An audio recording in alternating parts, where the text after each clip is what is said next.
ಓಂ ಸಾಯಿರಾಮ್. ಶುಭೋದಯ ನನ್ನ ಮಗುವೆ.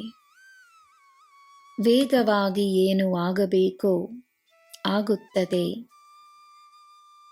ನಿಧಾನವಾಗಿ ಆಗುವ ಕೆಲಸವು ಸಮಯಕ್ಕೆ ಸರಿಯಾಗಿ ಆಗುತ್ತದೆ.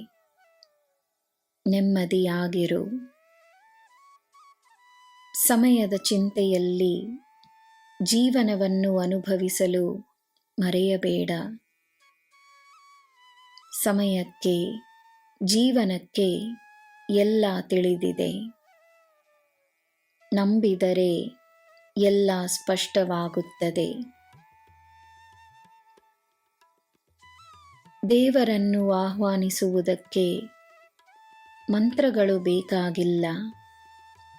ನಿನ್ನ ಪ್ರಾಮಾಣಿಕತೆ ಒಂದೇ ಸಾಕು.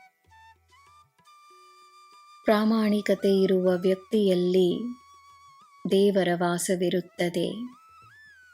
ನನ್ನ ಮಾರ್ಗದರ್ಶನವಿರುತ್ತದೆ.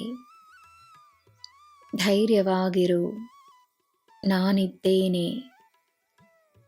ನಿನ್ನ ದಿನ ಶುಭವಾಗಿರಲಿ. ಸರ್ವಂ ಸಾಯಿಮಯಂ. ಜೈ ಸಾಯಿರಾಮ್.